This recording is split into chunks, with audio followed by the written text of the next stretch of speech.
केंद्र सरकार के बजट पर लोगों ने मिलीजुली प्रतिक्रिया व्यक्त की है। टैक्स स्लैब बढ़ाए जाने पर जहां कर्मचारियों ने राहत की सांस ली है, लेकिन महंगाई और बेरोजगारी को दूर करने के लिए कुछ खास नहीं होने पर व्यापारियों, महिलाओं और युवाओं ने निराशा व्यक्त की है। अधिवक्ता गोविंद सिंह भंडारी और धीरज कोरंगा ने इस बजट को लोक लुभावन और चुनावी बजट की संज्ञा दी है। व्यापार मंडल अध्यक्ष कवि जोशी ने इसे चुनावी बजट की संज्ञा देते हुए कहा कि व्यापारियों को इस बजट से निराशा मिली है। इधर भाजपा ने इसे शानदार बजट बताया तो कांग्रेस ने जन विरोधी बजट की संज्ञा दी है। बजट पास किया गया है केंद्र सरकार द्वारा, मगर उसमें भी आज यहाँ पर जनता के लिए कोई अलग से छूट नहीं दी गई है।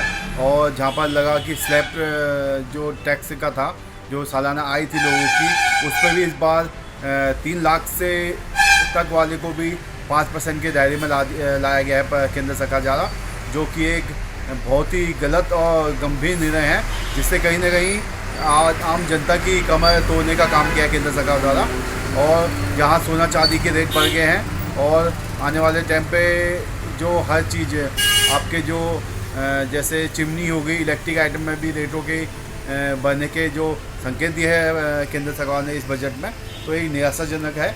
बार का जो बजट था चुनावी बजट इसको हम कह सकते हैं, लेकिन चुनावी बजट होने के बावजूद इसमें आम आदमी के लिए बहुत बड़ी राहत कुछ भी नहीं है। जैसा कि हम उम्मीद करते थे कि इसमें आम आदमी को राहत मिलेगी, ऐसा बजट में कुछ ऐसा दिखाई नहीं दे रहा है। हो सकता है पूरक बजट में इसकी कोई व्यवस्था हो।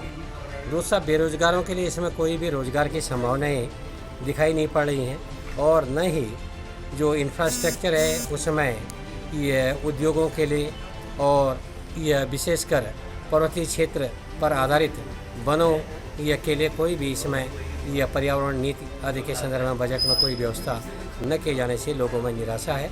इसके साथ ही सबसे बड़ी बात यह है कि ये उत्तराखंड के लोगों को ये लग रहा था कि उत्तराखंड में बागेश्वर टनकपुर जो रेल मार्ग है उसको इस बजट में प्राथमिकता मिलेगी, और मोदी जी इस कार्यकाल में इस बजट इसकी व्यवस्था रखेंगे धन की, लेकिन ऐसा न होने से लोगों में काफ़ी निराशा है। और हमें उम्मीद नहीं लगती कि ये जो सपना है लोगों का कि रेल का, वो कब पूरा होगा भी कि नहीं होगा, इसमें एक असमंजस की स्थिति बनी हुई है। आम आदमी बहुत खुश नहीं है इस बजट से।